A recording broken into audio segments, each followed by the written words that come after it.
Okay बच्चों, आज हम स्टार्ट कर रहे हैं स्केलर एंड वेक्टर्स। वैसे तो स्केलर और जो वेक्टर्स होते हैं वो बेसिक मैथमेटिक्स का पार्ट होते हैं, ठीक है, बट इसके डायरेक्ट क्वेश्चन भी फिजिक्स के अंदर जेईई मेंस और नीट के अंदर आ जाते हैं। वैसे भी अगर ये चैप्टर हमारा क्लियर नहीं होगा तो हमारे जितने भी और चैप्टर्स हैं फिजिक्स के अंदर वो वीक रह जाएंगे, ठीक, मीन्स वो उन चैप्टर्स के अंदर हमें प्रॉब्लम फेस करनी पड़ेगी, ठीक है। तो चलो स्टार्ट करते हैं स्केलर एंड वेक्टर्स। देखो, सबसे पहले जितनी भी फिजिकल क्वांटिटीज होती हैं उनको डायरेक्शन के इंपॉर्टेंस के हिसाब से दो पार्ट में डिवाइड किया गया, स्केलर एंड वेक्टर्स, ठीक है। किस में डिवाइड किया गया? दो पार्ट में, स्केलर एंड वेक्टर्स। अब जहां पे डायरेक्शन मीनिंगलेस होती है उनको बोलते हैं स्केलर, और जहां पे डायरेक्शन का इंपॉर्टेंस होता है, जहां पे डायरेक्शन मीनिंगफुल होती है, उनको बोलते हैं वेक्टर्स। हम सबसे पहले स्केलर देखते हैं। Those physical quantities which completely defined by its magnitude, जहां जिनको डिफाइन करने के लिए सिर्फ मैग्नीट्यूड की रिक्वायरमेंट होती है, जिनको डिफाइन करने के लिए किसी की रिक्वायरमेंट होती है, सिर्फ मैग्नीट्यूड की रिक्वायरमेंट होती है और यूनिट की रिक्वायरमेंट होती है, उन फिजिकल क्वांटिटी को बोलते हैं स्केलर्स। ये नेगेटिव भी हो सकती हैं और पॉजिटिव भी हो सकती हैं। फॉर एग्जांपल टेम्परेचर है, मास है, डिस्टेंस है, स्पीड है, ये सब क्या है? स्केलर्स के एग्जाम्पल्स हैं, ठीक है। इनको डिफाइन करने के लिए हमें डायरेक्शन का कोई रोल नहीं होता है, ठीक। अब मान लो किसी चीज़ का टेम्परेचर बढ़ रहा है तो हम ये थोड़ा बोलेंगे साउथ में बढ़ रहा है, नॉर्थ में बढ़ रहा है, मीन्स वहाँ पे डायरेक्शन का कोई रोल नहीं है, ठीक। अब स्केलर्स, अगर मैथमेटिक्स के अंदर स्केलर्स की बात करें तो उसमें बेसिक मैथमेटिक्स के जो लॉज होते हैं, सब्ट्रैक्शन, एडिशन और मल्टीप्लिकेशन, वो यूज होते हैं, ठीक है। जैसे मान लो एक मास है m1, वो है 2 kg, और दूसरा मास है m2 5 kg। तो सिंपली m1 प्लस m2 क्या हो जाएगा? Simply m1 plus m2 7 kg हो जाएगा। ऐसे अगर एक टेम्परेचर है T1 इक्वल टू है 10 केल्विन और T2 है 20 केल्विन, ठीक, सॉरी 20 केल्विन, तो T1 प्लस T2 कितना हो जाएगा? वो हो जाएगा 30 केल्विन, ठीक है। तो ये सिंपली स्केलर्स होते हैं, ठीक। अब बात करते हैं वेक्टर्स की। वेक्टर्स वो फिजिकल क्वांटिटीज होती हैं जिनको डिफाइन करने के लिए मैग्नीट्यूड, डायरेक्शन, तीसरी कंडीशन इसके अंदर क्या होती है? They should follows the laws of vector addition. मतलब क्या है? फिजिकल क्वांटिटी क्या क्या होना चाहिए? डायरेक्शन होनी चाहिए, और किसको फॉलो करनी चाहिए? लॉज ऑफ वेक्टर एडिशन को, ठीक है। ये दोनों कंडीशन तो सेटिस्फाई होनी चाहिए, ठीक है, तभी किसी फिजिकल क्वांटिटी को हम क्या बोलते हैं? वेक्टर बोलते हैं। सपोज करो इनमें से डायरेक्शन है, ठीक है, बट वो लॉज ऑफ वेक्टर एडिशन को फॉलो नहीं करती है कोई फिजिकल क्वांटिटी, तो वो वेक्टर नहीं है। जैसे करंट है, उसके पास डायरेक्शन तो होती है पर वो लॉज ऑफ वेक्टर एडिशन को फॉलो नहीं करता है, इसलिए वो स्केलर होता है, ठीक। अच्छा, इनको रिप्रेजेंट करने के लिए कई बुक्स के अंदर इनको बोल्ड लेटर से, मतलब डार्क लेटर करके रिप्रेजेंट, जैसे कोई मान लो ए कोई फिजिकल क्वांटिटी है, ठीक है, जो और वो वेक्टर है, तो उसको क्या कर देंगे? डार्क कर देंगे थोड़ा सा, ऐसे, सॉरी,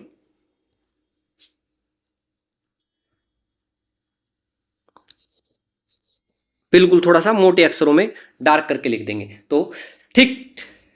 ग्राफिकली इनको एरो से रिप्रेजेंट करते हैं। किसी भी फिजिकल क्वांटिटी को ग्राफिकली किससे रिप्रेजेंट करते हैं? एरो से, ठीक है। किससे रिप्रेजेंट करते हैं? एरो से।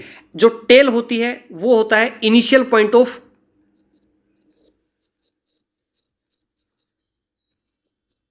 वेक्टर, ठीक है, और जो हेड होता है वो होता है final point of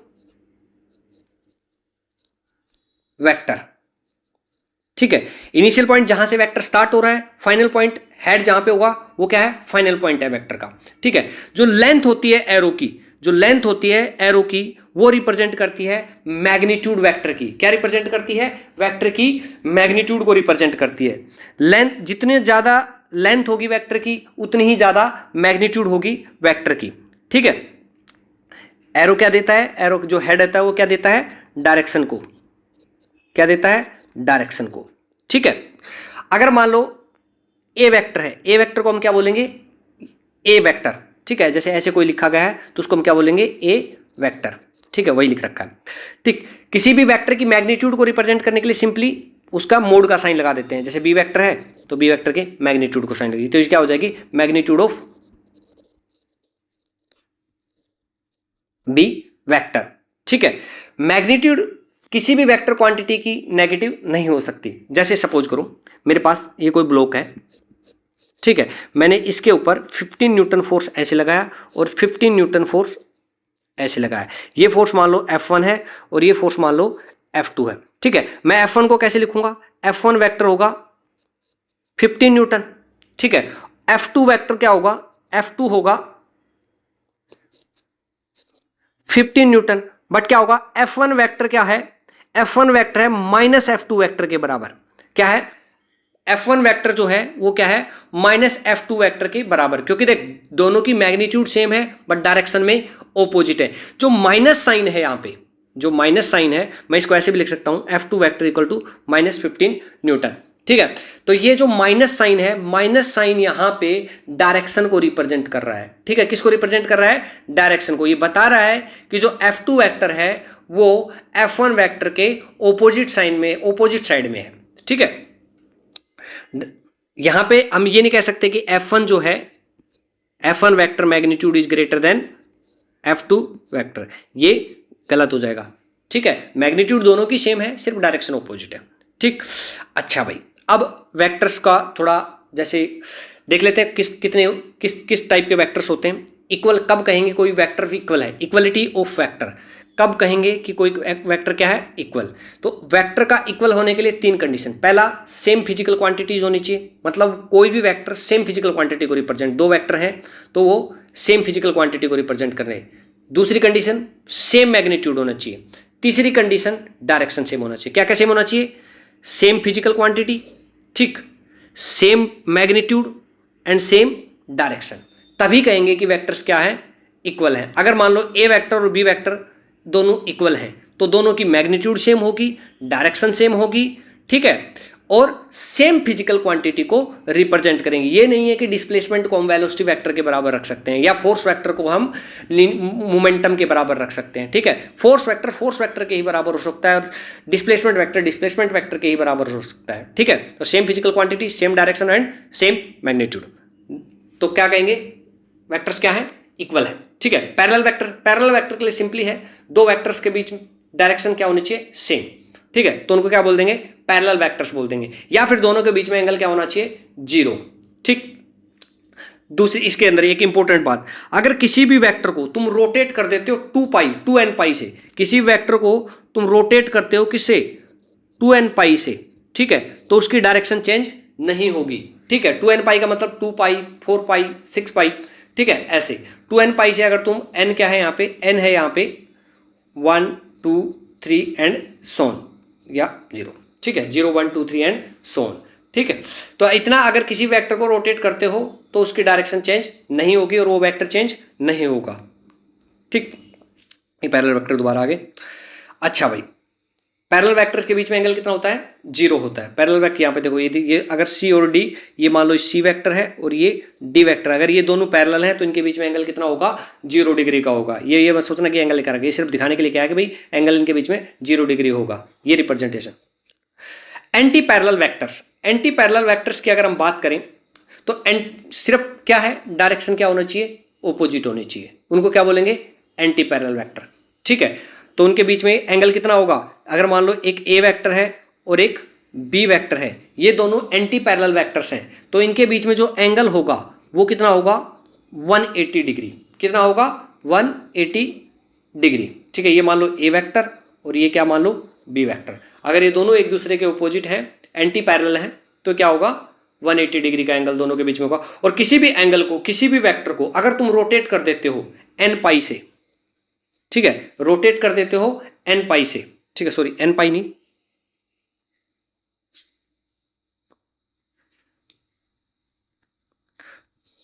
to n+1 पाई। ठीक है, और यहां पे n क्या है? 0 1 2 3 एंड सो ऑन। ठीक, तो वेक्टर, किसी भी वेक्टर को अगर रोटेट करोगे 2n+1 पाई से तो क्या हो जाएगा? अपने ही वेक्टर के एंटी पैरेलल हो जाएगा या अपने ही वेक्टर के ऑपोजिट हो जाएगा, अपने आप के ऑपोजिट हो जाएगा। ठीक है, जैसे मैं ए वेक्टर को रोटेट करता हूं, ए वेक्टर को पाई से रोटेट करता हूं, ये मान लो मेरा ए वेक्टर है यहाँ पे ऐसे, इसको मैं रोटेट कर देता हूं पाई से, तो ये ऐसे हो जाएगा। ठीक है, तो ये अपने ही ऑपोजिट आ जाएगा, अपने ही एंटी पैरेलल आ जाएगा। ठीक है, कोप्लेनर वेक्टर्स, कोप्लेनर जो वेक्टर सेम प्लेन में लाई करते हैं उनको क्या बोलते हैं? Coplanar vector. और दो वेक्टर हमेशा अपने आप में क्या होंगे, कोप्लेनर। क्योंकि देखो जैसे मान लो दो वेक्टर मैंने ऐसे ले लिए, मैं इसी जो ये दो वेक्टर जिस प्लेन में लाई उसी को मैं प्लेन ले लूंगा, ठीक है। तो दो वेक्टर कोई भी हो हमेशा किस में लाई करेंगे, प्लेन में लाई करेंगे, ठीक है, कोप्लेनर होंगे। Negative of a vector, negative of vector क्या होगा, मैग्नीट्यूड सेम और डायरेक्शन ऑपोजिट। मतलब क्या है, एक वेक्टर को अगर तुम 180 डिग्री से रोटेट कर दोगे तो अपने आप का ही क्या हो जाएगा, नेगेटिव वेक्टर हो जाएगा, ठीक है। जैसे मान लो ये ए वेक्टर था, ए वेक्टर को मैंने क्या किया, रोटेट कर दिया, तो ये माइनस ए वेक्टर हो गया अपने आप के ही, ठीक है। ये ए वेक्टर इसको रोटेट कर दो, किसी वेक्टर को 180 डिग्री रोटेट कर दो, वो क्या हो जाएगा, नेगेटिव ऑफ इटसेल्फ, ठीक। Reverse the direction of vector opposite to initial direction without changing its magnitude is called negative of a vector, ठीक। क्या है, सिंपली क्या है, डायरेक्शन को ऑपोजिट कर दो, रिवर्स कर दो, ठीक। अब बात करते हैं अगला पॉइंट क्या है, shifting of vector without changing its direction is allowed. मतलब क्या है इसका मतलब ये है, देखो ये वेक्टर है ए वेक्टर, ठीक। अब इस वेक्टर को मैं यहां लेके आ जाऊं बिल्कुल पैरेलल, इसके बिल्कुल पैरेलल, ये के वेक्टर है, ठीक। इसको मैं यहां बिल्कुल इसके पैरेलल ले आया, यहां पे ले आया, ठीक है, ये अलाउड है, ठीक। मैंने इसकी डायरेक्शन थोड़ा ना चेंज किया है, सिर्फ इसको यहां से ऐसे शिफ्ट किया है, ठीक। मैंने इसको ऐसे नहीं घुमाया, ऐसे नहीं घुमाया, ऐसे नहीं घुमाया, ऐसे नहीं घुमाया, ठीक है। सिंपली क्या है, इसके पैरेलल शिफ्ट किया है। या फिर ए वेक्टर को तुम ऐसे लेके आ जाओ, अभी पैरेलल ही है, ठीक। या फिर ए वेक्टर को ऐसे लेके आ जाओ, ठीक है, ये पैरेलल ही है, शिफ्टिंग अलाउड है।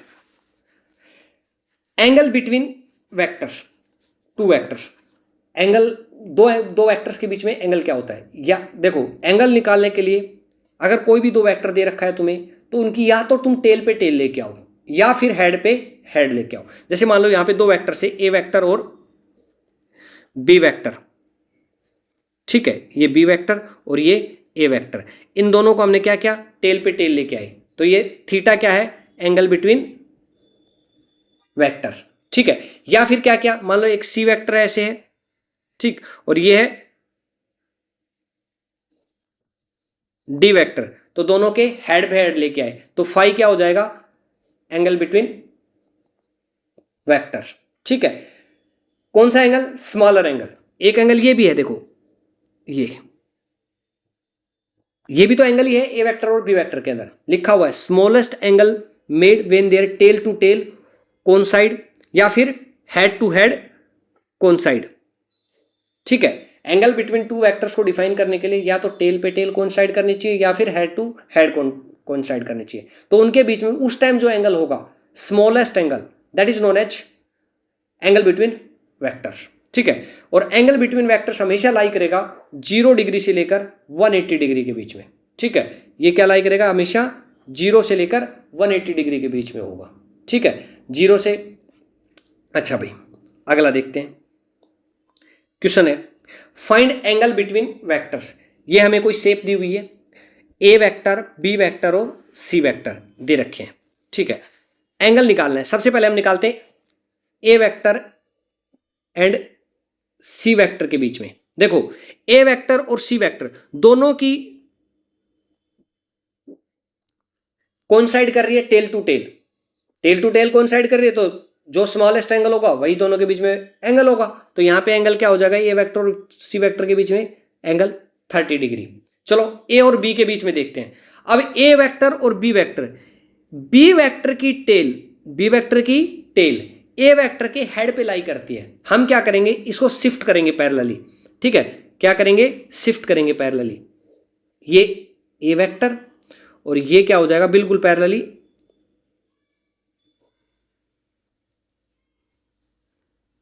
बी वेक्टर, ठीक है। हमें पता है ये एंगल, देख ये एंगल 120 है, अगर हम पीछे बढ़ाता हूं तो ये एंगल तो 120 है, तो ये एंगल कितना हो जाएगा, ये एंगल कितना हो जाएगा 60 डिग्री। तो स्मॉलेस्ट एंगल देखो, ये टेल बी की, ये टेल ए की, टेल टू टेल कोइंसाइड कर रही है, तो एंगल क्या हो जाएगा, ए वेक्टर एंड बी वेक्टर के बीच में एंगल जो होगा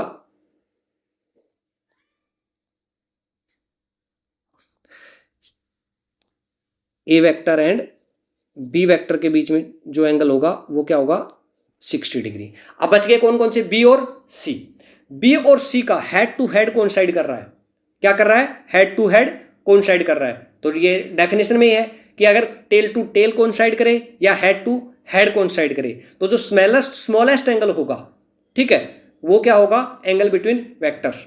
ठीक है, तो यहां पे एंगल क्या हो जाएगा? बी और सी के बीच में, बी एंड सी वेक्टर के बीच में एंगल क्या हो जाएगा? 30 डिग्री। ठीक है, ये दे रखा। ठीक, तो सिंपली है, किसी भी दो वेक्टर्स के बीच में अगर तुम्हें एंगल निकालना हो तो क्या करोगे? या तो उनकी टेल पे टेल लेके आओगे फर्स्ट स्टेप, या फिर हेड पे हेड लेके आओगे दोनों वेक्टर को। और कैसे करोगे ये?